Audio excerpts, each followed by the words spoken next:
Sa last week, recall lang last week, no? Sa lesson natin last week. The time value of money, di ba? Nakaraan. Then what is the security valuation fundamentals? Asset. Security is an asset. Like cash, receivable, building, inventory, investment. Security is an investment. No? So, sa finance, pag sinabi nating security, marketable securities, ito ay asset. That is an investment. And today we're going to make sure how do we value yung mga securities natin, yung investment natin. And that is the topic. I forgot to click. We're recording. Sino ba ditong first time umattend? Then the topics for today are the following: principles underlying asset valuation, applying present value, discounted cash flow, determine intrinsic, and discuss the relationship. By the way, it is announced no, sa group chat next week. Next week ay prelim exam. Ang bilis. Prelim examination na naman. Pero ano yun parang asynchronous. So settle your bills. Yun yung mga mga balances. Although allowed naman na na mag-exam kahit wala pang permit, allowed naman yun. But you should be slowly settling your balances para hindi magpatong-patong. At ito yung ating learning outcomes, and the topics for today are the following. Balik ka din. That is the topics and these are the learning outcomes. Salamat. Okay.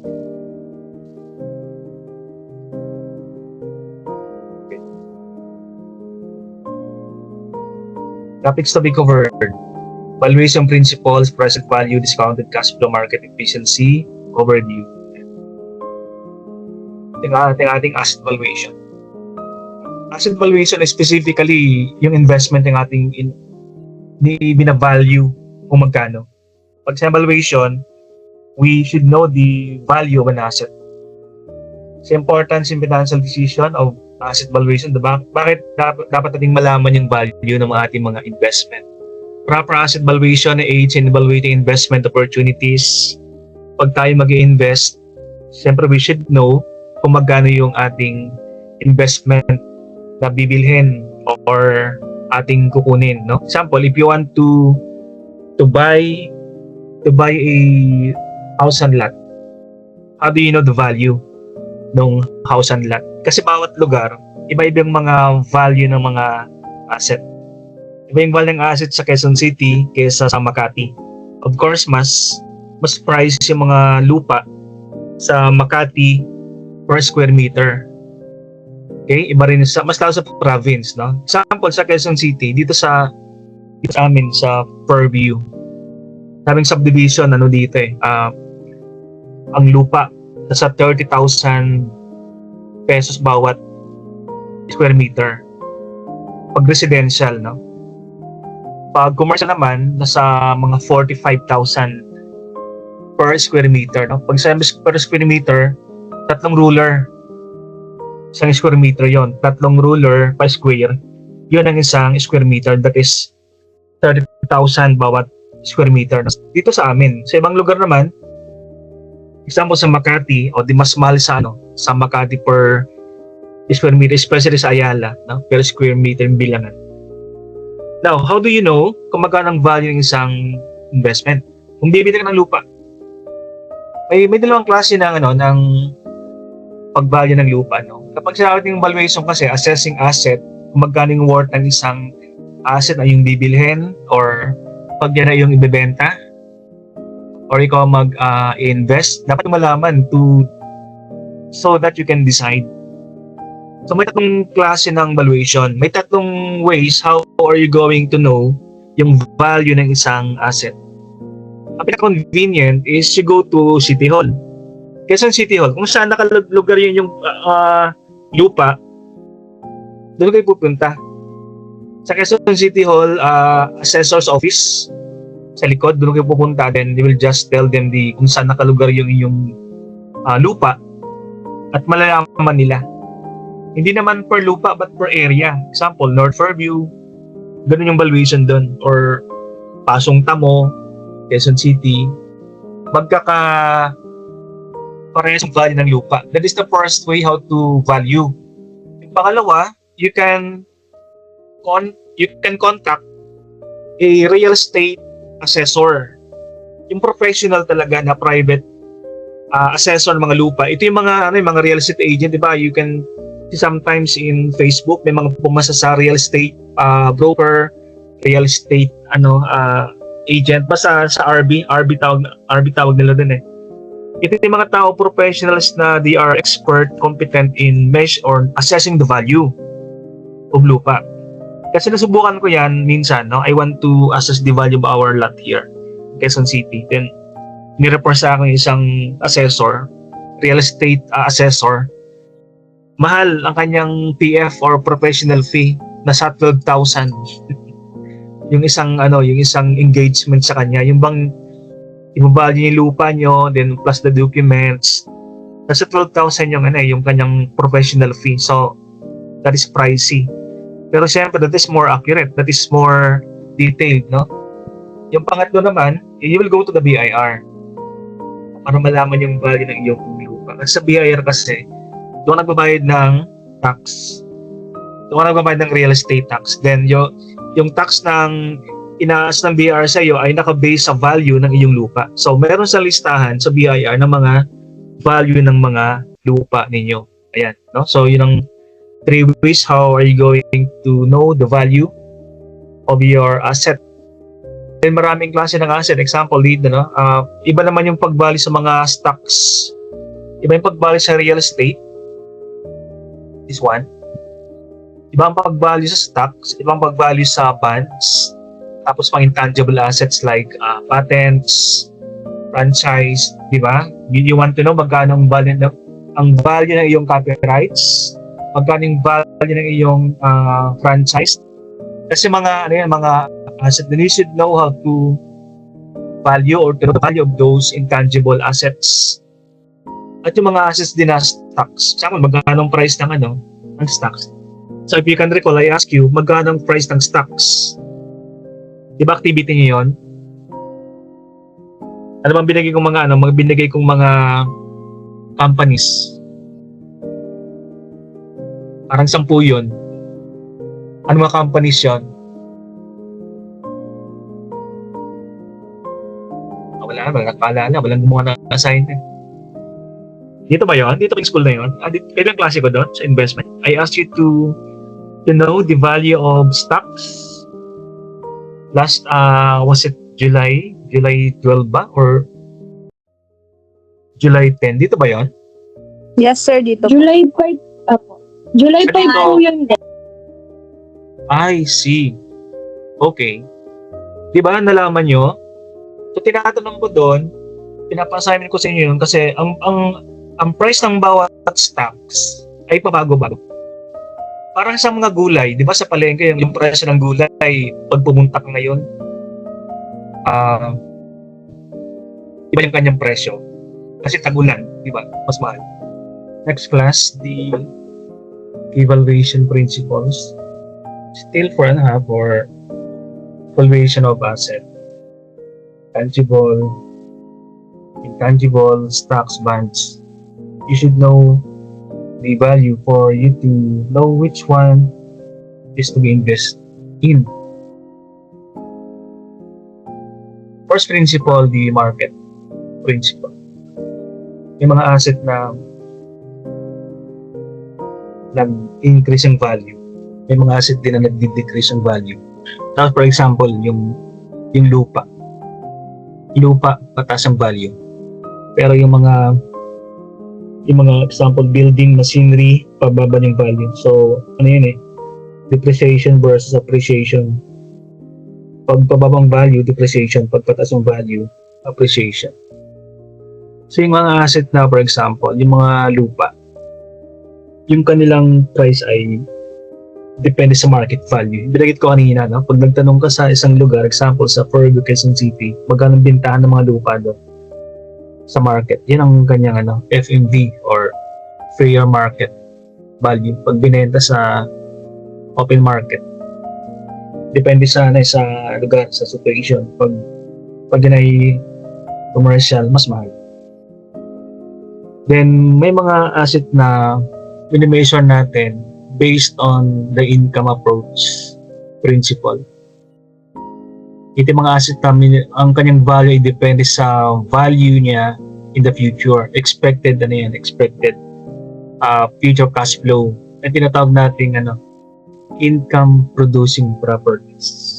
Yung mga paggagamit natin sa business, na ginagamit natin sa mga asset na ginagamit natin sa business like property income, yun, income producing.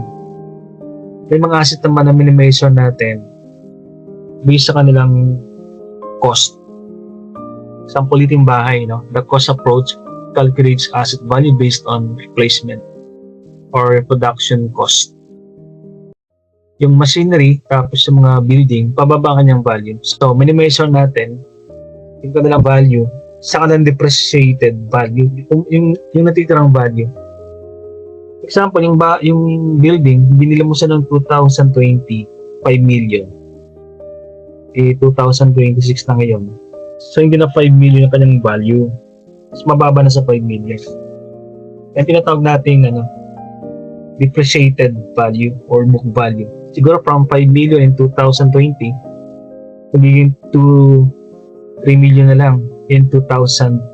So, pababaan pa ba yung value ng isang asset? Kasi nababawasan siya. Nabawasan because of obsolescence or depreciation, naliluma, nalalaos ng isang asset. So, I'm moving the slide sa valuation method. First one, the comparative market analysis. Comparative market analysis compares asset price to similar properties in the area. Bahay to bahay. So if you want to know yung value ng bahay mo, magtatanong-tanong ka dun sa palibot kung magkanong bintahan. That is the comparative market. So, kahit yung bahay mo ay alam mo ba kanyang value, pero yung bilihan sa palibot ay ganito. Example, you know that the value of asset is 5 million lang. Pero ang bintahan sa palibot, mga the same properties ay 8 million. So, yun ang valuation ng iyong asset. Then, another valuation method is discounted cash flow analysis. By the way, meron tayong sample illustration of discounted cash flow later on. So, discounted cash flow analysis projects future cash flow, discounting them to present value. It is prevalent method for investment. So, ito naman yung mga ginagamit natin ng discounted cash flow sa mga investment ng mga asset. Kasi investment hindi sa tulad ng bahay and property na physical. Pag sa discounted cash flow, bawat taon meron kang tinatanggap na cash flow. For the next 5 years, meron kang tatanggapin na cash flow. Example, investment mo ay will give you cash flow of 1,000 per year for the next 5 years. Diba? E di sabi natin, yung pera mo in 2031 ay mas malaking value, ay mas maliit ang value kaysa sa pera mo ngayon. So pag meron ka raw na 5,000 in 2031 compared sa 2026, mag-iba yung kanilang value. So pag sinabi ng discounted value, yung investment mo worth 5,000 in 2031, magkano yung value niya ngayon? So mas maliit. Yung tinatawag natin discounted cash flow analysis. Ang net asset value naman, your asset, whether the asset is property, building, land, plant, machinery equipment. Ito'y kinukuha natin kanyang value based sa kanyang net asset value. So pag sa net asset value, yung total value ng asset less yung liabilities. O, no? Example, nagbenta ka ng yung isang building, bibenta mo siya. Pero itong building pala ay nakasanla. Yung worth ng building, 50 million. Pero nakasanla pala siya, naka-mortgage pala siya sa bangko for 20 million. Okay? So pag binili sa'yo yan ng buyer, 30 million na lang. 50 million minus 20 million. Kasi nga, yung 20 million ay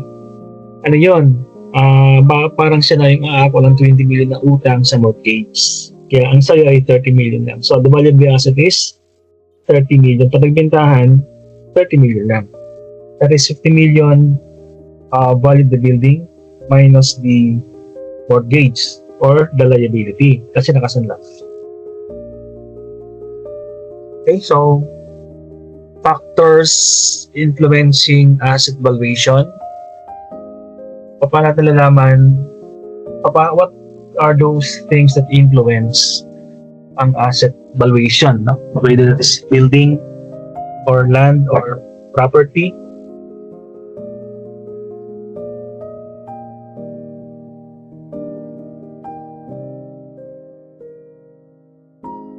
So the first factor that will dictate the value of your asset is the economic condition. Economic conditions significantly impact asset values due to inflation. Pag inflation, once again, ito yung pagbaba ng value ng pera. So yung value ng asset mo, pag mataas ang inflation, example, inflation is 10%. Ibig sabihin yan, yung value ng pera ay bumaba ng 10%. So, ang balance ng property is affected by inflation and employment levels, for example. Pag mataas ang unemployment, example, mas marami walang trabaho. So wala silang purchasing power. So they affect investor sentiment and market performance ng isang asset. Sabihin natin asset is an investment. Pag mataas ang unemployment, walang pera yung mga tao, wala silang purchasing power. Yung investment mo, bumababa ang yung kanyang value. Example, pera ka sa bangko, bumababa ang value nun kasi interest income na bumababa. Maraming mataas ang unemployment rate. At ang value ng isang property, walang bibili sa'yo. Pag mababa economic growth, kasi pag example, ako yung investor, at mababa economic growth, walang masyadong business activity, mataas ang unemployment, mataas ang inflation. Ang mentality ko as investor, hindi ako mag-invest eh. That is my sentiment. No? So, ibig sabihin yan, yung value ng mga investment ay pababa. Another one, the market trends reflect changes in supply, demand, and consumer preferences influencing valuation. Pag yung mga tao ay hindi masyadong preferred nila yung mga mag-deposit sa bangko, they don't want to buy property. Sa buy yung property, pababa. Di ba ganoon naman talaga? Pag mababa yung demand, bumababa ang value ng isang asset. Pag mataas ang demand, tumataas ang value ng isang asset. Example, mayroon kang lupa, di ba? Walang gustong bumili, sabay nababa yung presyo. So, kanyang value, bumababa din.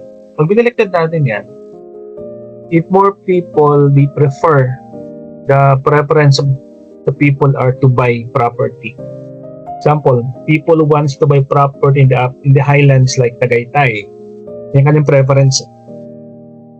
So, yung value ng lupa doon, pataas. Pag pinaliktad natin yan, walang gustong bumili, so binabargain natin yung value ng lupa. Kasi lumilipat ng preference, no? Example, isang lugar, sikat ngayon. After 10 years, iba na naman ang gusto ng mga tao, lumipat na naman sila. Other factors influencing asset valuation. This one is the legal and regulatory issues. Legal regulatory issues can affect asset valuation and marketability. Compliance with laws is essential for maintaining asset value. Ito yung mga property mo na nasa sample sa tabi ng kalsada, no? Tapos gusto mo sanang bilhin lupa, kaya lang nag-aalala ka na later on baka gumawa ng building ang government dyan or highway yung government. So yung lupa mo mawawala sa'yo, bibilin sa'yo ng government. Pero yung kanyang valuation, di ba? Parang ayaw mo na buong lupa sa bandang ganun kasi daanan ng highway.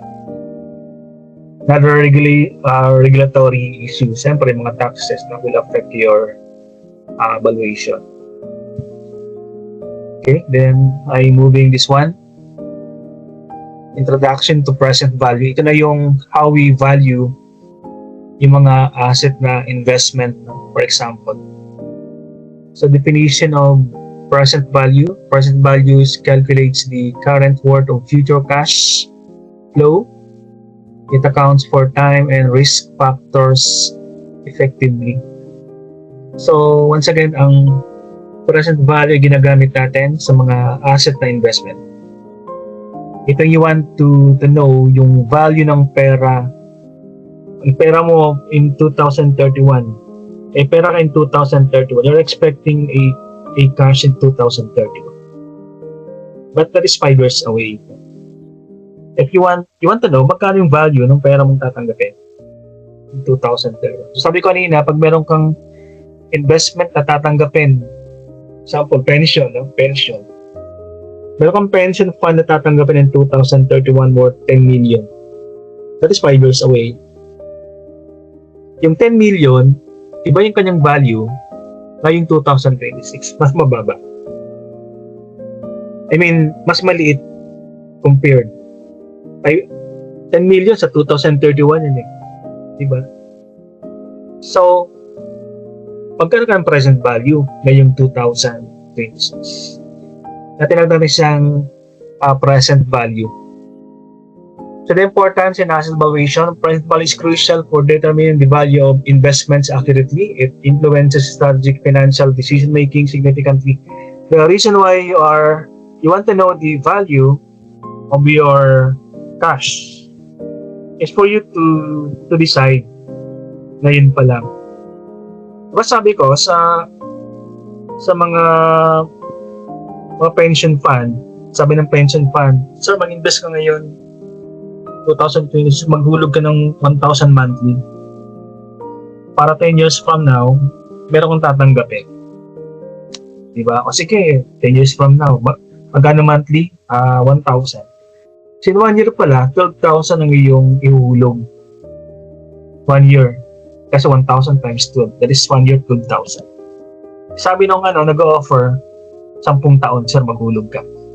Para pagkatapos 10 taon, meron kong tatanggapin. Okay? O sige.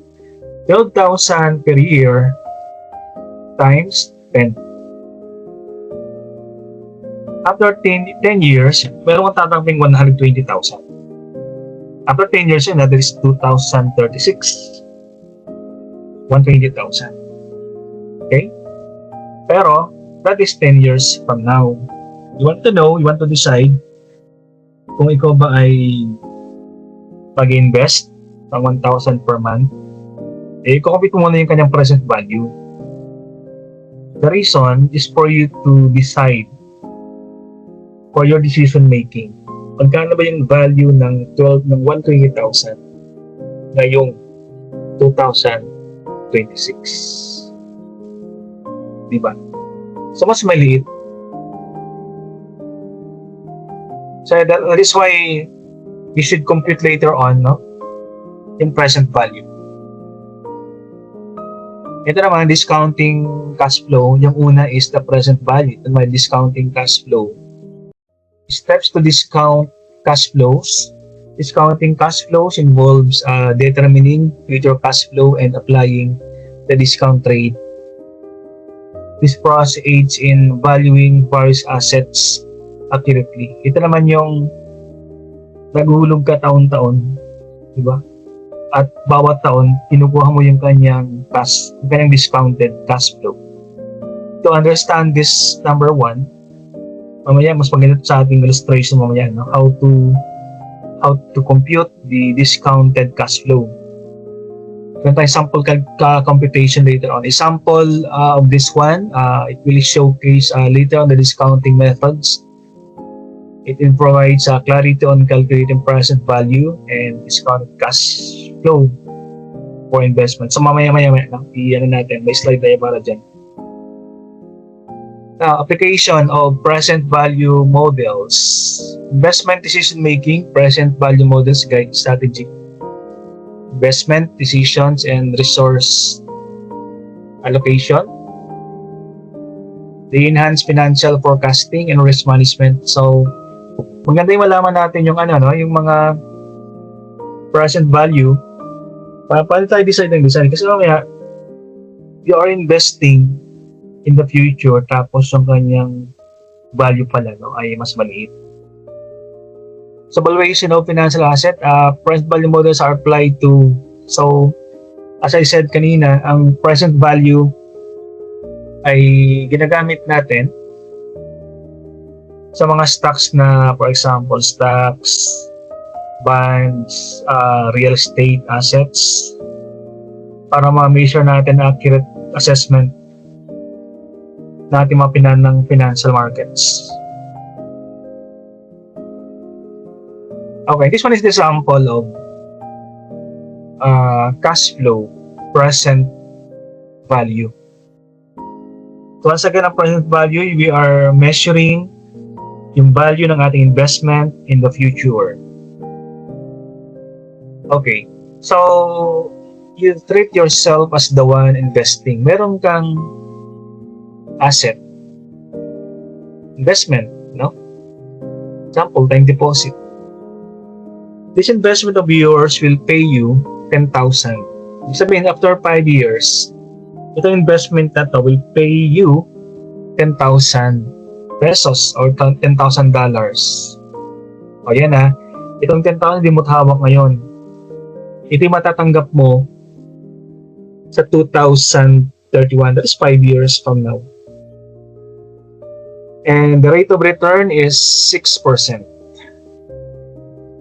So we're going to compute yung present value ng 10,000. So once again, ang present value, 10,000 yan, that is in 2031. Magkano ang kanyang value ngayong 2026?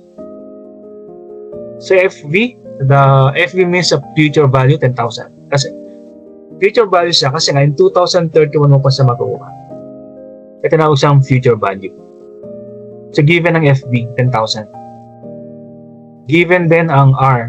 So we know that R stands for rate or the percentage rate. That is 0.06 or 6% given. That is given in the problem. Another one given is the N. So we know that the N stands for the period. That is number of years, 5. So we have three data na gagamitin natin in computing the PV. The PV means the present value. Magkaiba to Ang FV is the future value. The PV means the present. So FV and PV. So ang ino-compute natin is the present value of the 10,000. Kasi yung 10,000 sa 2031 pa yan, di ba? And you want to know yung present. So the formula is PV, present value is equal to 10,000 divided by 1 plus 0.06 raised to the 5th power. So yung 10,000 given. Yung 0.06 given. Yung 5 given. Yung 1, constant. Palaging may 1 sa loob ng parenthesis. So, ibig sabihin yan, 10,000 divided by 1.06. Okay? O, compute yan. 1 plus 0.06. 1 plus 0.06 is 1.06. raised to the 5th power, ibig sabihin yan, yung 1.06, multiply mo sarili niya 5 times. Okay? So 1.06 times 1.06 times 1.06 times 1.06 times 1.06. So 5 beses yun. So ang product is 1.3383. 1.3383. O, apat na decimal numbers lang. Okay? So, ibig sabihin yan, 10,000, i-divide mo sa 1.3333.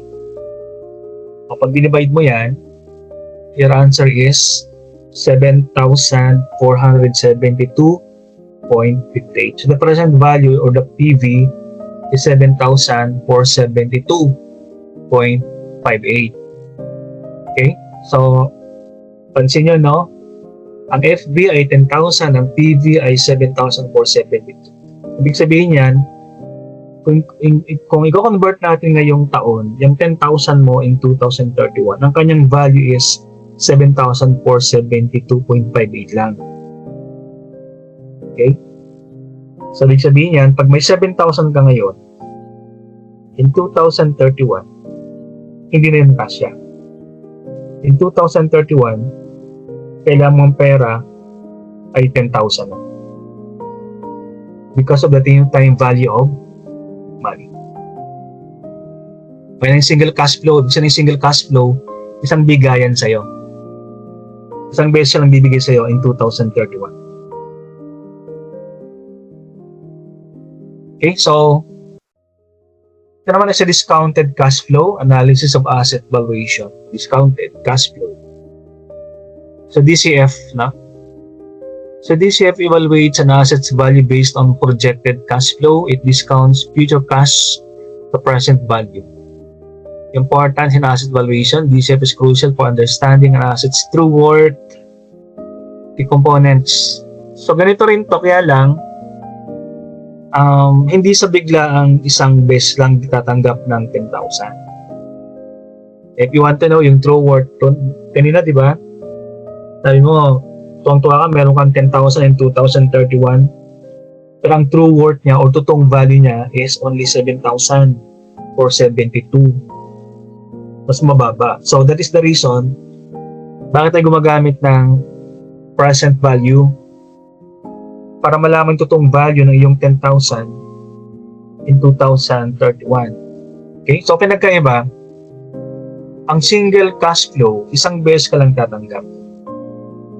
Pero ang discounted cash flow, marami kang beses tatanggap ng cash flow. Mamaya, meron tayong another example ng discounted cash flow na maraming beses kang tumatanggap ng cash in the future.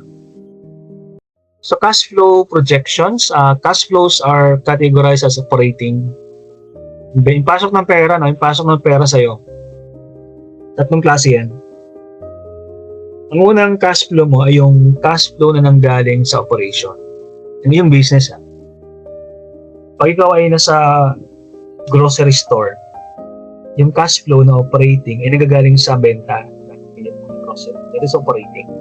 Pag tinawag siyang operating cash flow kasi, that is, it comes from the normal operation ng company. Yung pangalawa naman sa investing. So, investing is may nag-invest sa'yo, bumili ka ng property, so cash flow din yan, kailan palabas? Right? So, iba ang operating sa investing. Then yung pangatlo naman is the financing. Yung pera ay nanggaling sa may-ari or nanggaling sa bank. Pinautang ka ng bangko. May perang pumasok sa'yo, kaya lang hindi yan galing sa benta, pinautang ka ng bangko. So cash inflow din yan, di ba? But that is financing. Hindi siya operating. Estimating future cash flow. Future cash flows are estimated based on historical performance and market conditions. So how do we compute? How do we know that kung ilang cash ang ating tatanggapin in the future? When we say historical, you can base your cash flow projection from the current year. Example, for 2026, magkano kayong papasok na pera, lahat-lahat in 2026. Di ba? Now, you may base your projection from 2025. In 2025, ang aming cash flow na pumasok, nasa 2,500,000. So therefore, in 2026, you may estimate, you may forecast na yung papasok na pera in 2026, siguro 2.8 million. Mas mataas at 2.5, no? Noong 2025. It is important to project yung mga cash flow kasi nga, you cannot project your expenses if you don't know the cash flow coming in. So factors influencing cash flow estimates, factors include economic conditions yan. So mga gaano karami pera yung papasok, it depends on economic condition. Pag maganda yung economic condition, maganda yung business. So maganda yung pasok ng pera sa negosyo. O pwede rin yung pasok ng pera, depende rin sa ano yan, sa operation of efficiency. Kung magaling ka magtipid, mag-cost cutting, you're efficient in operation, so malaki ang cash flow na papasok. Pag hindi naman efficient, masyadong maraming wastage, spoilage, ngayong business. So, baliktad. Limited yung pasok ng pera. Pag hindi masyadong maganda yung operation ng company. Applications of DCF, Discounted Cash Flow Analysis, valuation of startups. DCF helps in valuing startup by estimating future profitability potential. Example, you are investing in a startup. Sabi sa'yo, may lumapit sa'yo. Sir, gusto mo mag-invest sa aming startup? Ano to? Ang aming business ay ano pala? 1 year pa lang siya, 6 months ang business. Then naghahanap kami, sir, ng investor na paglalagay ng kanyang pera sa aming negosyo, pampadagdag kami na. Ikaw naman ay isang wais kang negosyante, di ba? You want to know yung future profitability, potential ng business na yan. Kaya nga, it is important that before you invest, you look at the cash flow statement ng isang company. So this is all as well in real estate to assess investment value. It accounts for fluctuating cash flow patterns effectively. Yeah, especially mga asset, no. Real estate, you want to assess. Ito yung mga, sabi ko kanina, mga asset, mga real estate, depende yan sa location. Iba yung real estate value sa Makati, iba yung real estate value sa Antipolo, sa Marikina, Quezon City. So if you want to invest, it is important for you to know the discounted cash flow ng real estate na yan. Parang, di ba, hinuhulugan mo yung real estate bawat taon. For 10 years, hinuhulugan mo yan. Then, ang total niyan, after 10 years, ang total na hulog mo, maabot sa 500,000. But you want to know yung kanyang value ngayon. Yung meron kang DCF. Application of DCF, more on investors use DCF for informed decision making in regarding asset purchase. Ayan, so before you purchase, important to know the present value. This is an example of discounted cash flow DCF. So ito iba sa kanina, kasi kanina, isang bagsak lang binigay sa 10,000 kaagad, di ba? Ito ay discounted cash flow, pinagkaiba, maraming hulog. 3 taon yung hulog. So for assets generating recurring income, like a rental property or stock dividends. So meron kang paupahan, bahay, real estate, naparentahan mo ito bawat taon. Or pwede lang stock dividends. No? So to compute the discounted cash flow ng asset na yan, i-compute mo siya. Example dito, taon-taon maghuhulog ng 1,000. Year 1 is 1,000, year 2 1,000, year 3 is 1,000. So sa 3 taon, 3,000 yan. Okay? Ibig sabihin yan, 1,000, taon-taon may nag-rent sa'yo 1,000. Year 2, 1,000 din. Year 3, 1,000 din. So after 3 years, ang yung total rent natin ng gap ay 3,000. After 3 years pa yan. Okay? So, you're going to add the present value of all individual future periods. Suppose an asset pays 1,000 at the end of each year for 3 years at 5% discount rate. Ayan ha. Tuwa ka, after 3 years, meron kang 3,000. Pero ang totoo, yung kanyang present value, iba. So, ang gawin natin, bawat taon, kukunin natin yung kanyang present value. So, year 1, ganoon pa rin, 1,000 divided by 1.05. Okay? So, pag dinivide mo yan, 1,000, sige, divide tayo. 1,000 divided by 1.05, that is 95. Yun na natin. Solar kasi wala. 952.38. Yung sa pangalawang taon naman, so ganun din. Diba? So, 1.05 multiplied by itself times 1.05. Kasi nga nakalagay doon, diba? Raised to the second power. So, pag multiply mo yung 1.05 times 1.05, ang lalabas is 1.1025. Divide natin 1,000 divided by 1.025, that is 907.03.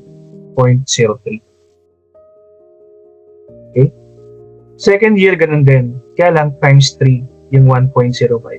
So 1.05 times 1.05 times 1.05, that is 1.1576. So 1,000 divided by 1.1576, that is 863.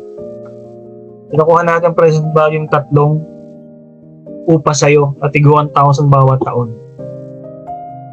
So add mo lang yan, 952 plus 907 plus 863. The total is 2,723.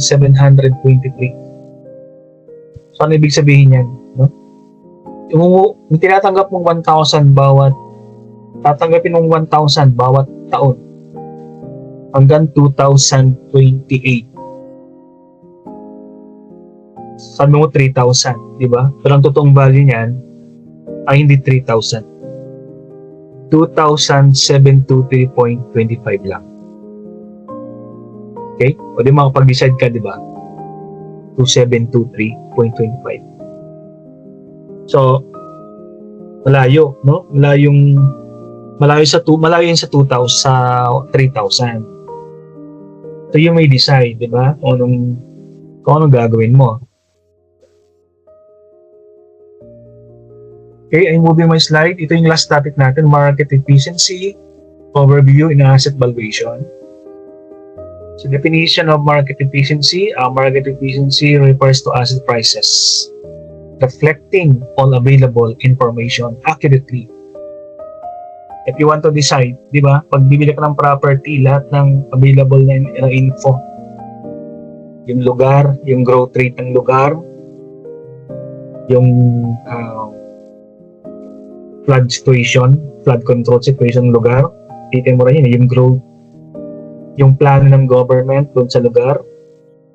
So example, yung government planong i-develop lugar na yon, tapos binili mo yung property na yun. You can decide na bilhin kasi later on, yung kanyang value tataas. Right? It's important na asset valuation of market efficiency. Understanding market efficiency aids in accurately valuing assets and predicting price movements.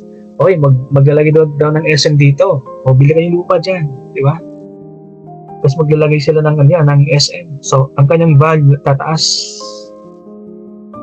That is how important yung mga market efficiency. It will create confidence of investors, gagawing seat and lugar, di ba? Kaya nga yung mama ko may lupa sa Mindoro, ayaw bang ibenta. Sabi niya kasi, pag maging city yung Rojas, so tataas ang value. That is so important yung market efficiency. I think this one is the last slide for the day.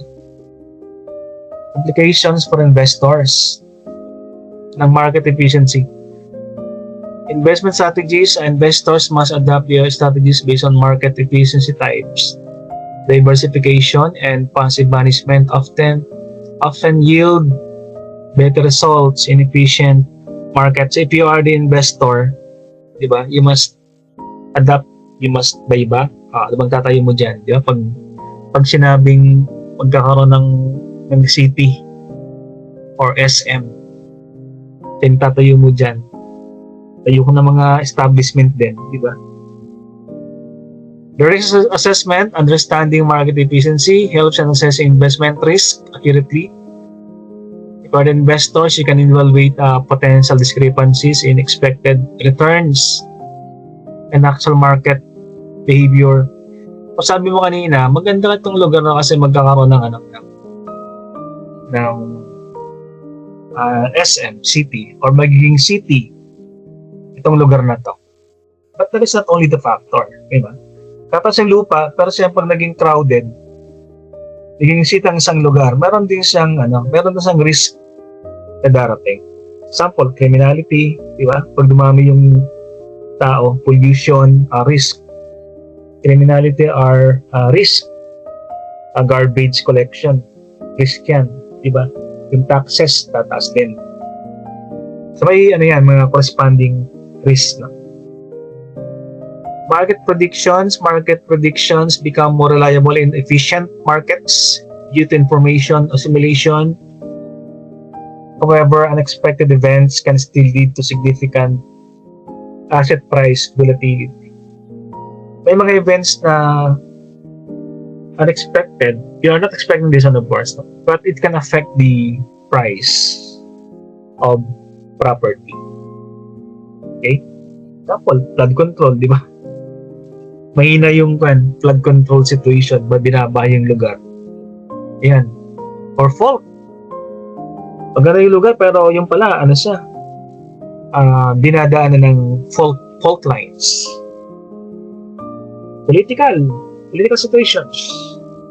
Middle East crisis can affect your property. So those are the implications for investors. No? So I don't have any more topic. So for reference, these are the reference that you may use in your learnings. And with that one, I want to end this one. But before we go, pwede mong pa-subscribe ulit sa aking munting channel. And this has been Dr. Cortez signing off. Maraming salamat sa inyo.